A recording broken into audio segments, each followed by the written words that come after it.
There was this pattern I kept noticing for years.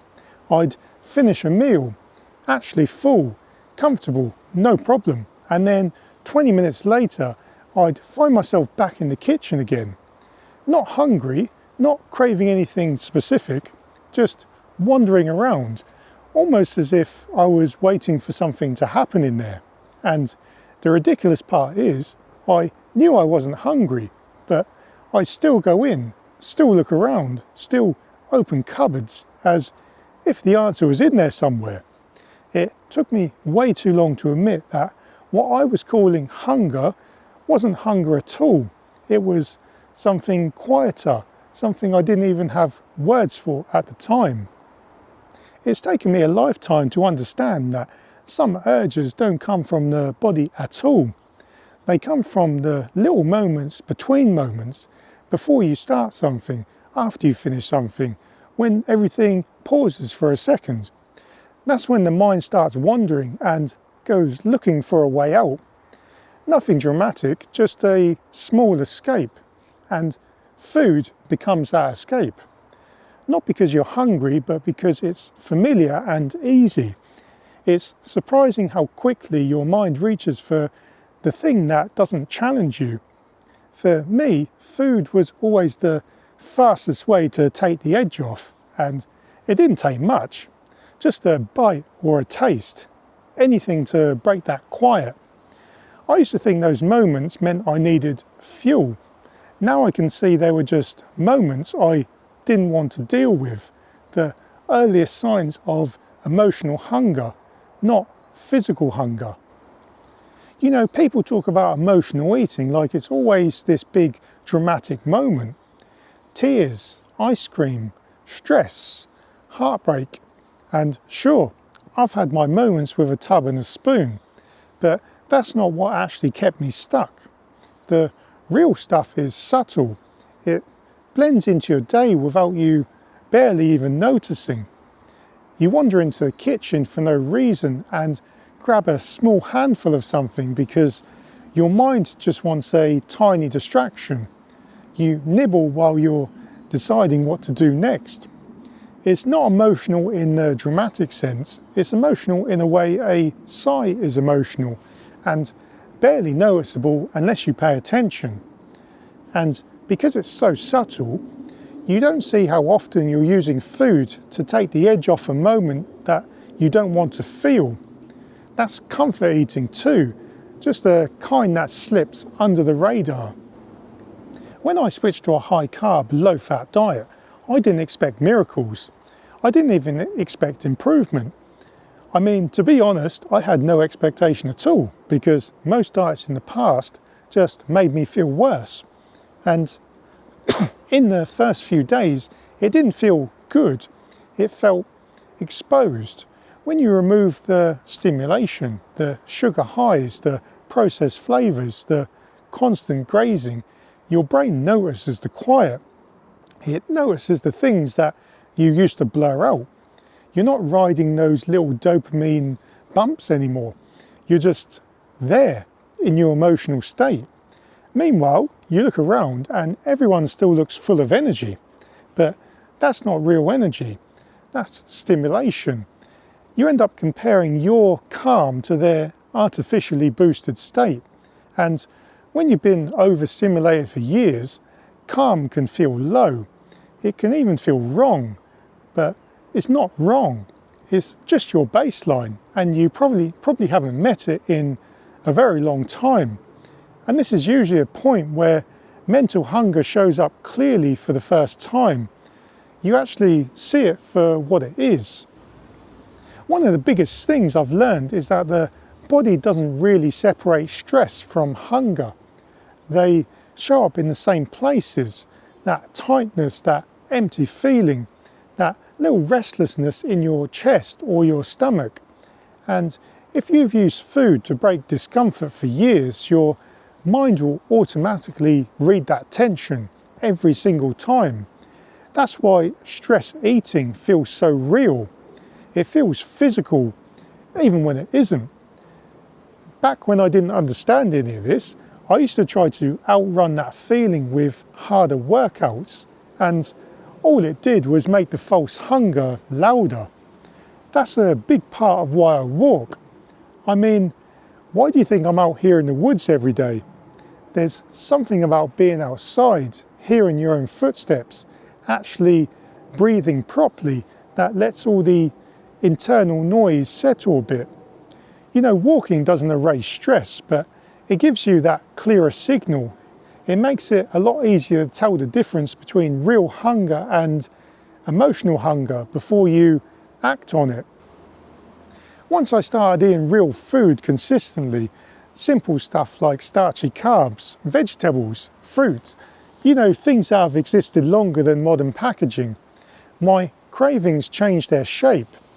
They weren't dragging me around anymore. They didn't feel urgent, and they stopped having that pull that they used to have.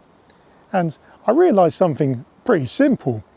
The chaos never came from the carbs or the meals themselves. It came from the engineered foods, the combination of sugar, fat and flavour that are literally designed to be louder than your own hunger cues. When you're used to those kinds of foods, real foods feels quiet at first, almost too quiet, but if you stick with it, your senses adjust, your hunger gets calmer, your cravings soften and your taste buds actually come back to life. Real food doesn't push you into mindless snacking. It doesn't hijack your system or confuse your signals. It brings you back into contact with physical hunger, not emotional hunger. One thing I've learned the hard way is that you can't force yourself into feeling calm. If the way that you're eating feels like punishment, your mind will eventually push back. You can stick to the rules for a while, of course, but the pressure builds in the background and sooner or later it becomes too much. The body wants that foods that feel safe, not strict or conditional, not something you have to earn. You know, food shouldn't feel like a test. When your meals feel warm, predictable and genuinely comforting, when they support you instead of stressing you out, your mind stops trying to escape all the time. And that's when that emotional eating loop actually starts to break, not through force but through stability. There's a part of this process that people don't really talk about, the quiet stretch, the point where you're not eating out of boredom anymore, not snacking to take the edge off and not using food to blur the day. You're just there with yourself, with your actual thoughts, and it feels different. Not worse, just different. When you're not constantly numbing things, life gets clearer. You start noticing stuff that you used to blur out. You'd hear thoughts that you normally drown out with a snack. You feel a bit more exposed because you're not hiding behind anything anymore. It's not dramatic, it's not emotional in a big way, it's just honest. And that honesty takes some getting used to. Nobody really prepares you for that part. Hearing yourself again without all that background noise you've been leaning on for years. What really helped me was noticing the moment before I reach for food. That tiny pause where the urge first shows up. It isn't dramatic and you barely notice it unless you're paying attention. It just feels like a little pull, a gentle shift in your focus, but catching it right there in that first moment gives you that bit of space, enough to actually see what's going on instead of reacting on autopilot, enough to realise, okay, this isn't hunger, this is just a habit starting to fire. I don't try to overthink it or analyse it to death, just noticing it is enough, because the second you see it clearly, the urge loses a bit of power and you're not being dragged by it anymore, you're choosing. And that's where things start to change, not when the craving is loud, not when you're already in the kitchen, but in that little quiet moment before it even gets going. What I noticed over time is that real hunger feels different to what I actually thought it was. It doesn't rush you or panic you. It doesn't hit you with that kind of "I need something right now" feeling.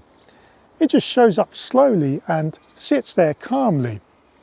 Real hunger gives you space. You can finish what you're doing, take your time, and then go and eat. It doesn't push you toward the kitchen or start spinning you up inside. And honestly, that's when things clicked for me. I realised I spent years reacting to all kinds of feelings: stress, boredom, habit, avoidance, and calling all of it hunger, when none of it actually was. Quiet hunger feels completely different. It's a steady nudge, not an escape route, and once you feel the difference, you can't just unsee it. If I'm being honest, eating when you're not hungry is usually just a way to take the edge off something. Maybe it's tension, maybe it's boredom, maybe it's a feeling you don't really want to sit with. Sometimes it's just avoiding a task you don't feel like starting. It's nothing dramatic, it's just the mind trying to soften a moment you don't want to feel. And in those moments, food becomes more of a coping tool than an actual meal. It's not about discipline or willpower or being good or bad with food. It's about comfort, quick comfort, the kind that feels good for a minute and then disappears. But once you start noticing what your mind is actually asking for, you stop treating every urge like an emergency. You can pause, you can take a break, you can actually sit with the moment instead of eating over it. And that moment, that tiny pocket of clarity, is where everything begins to change.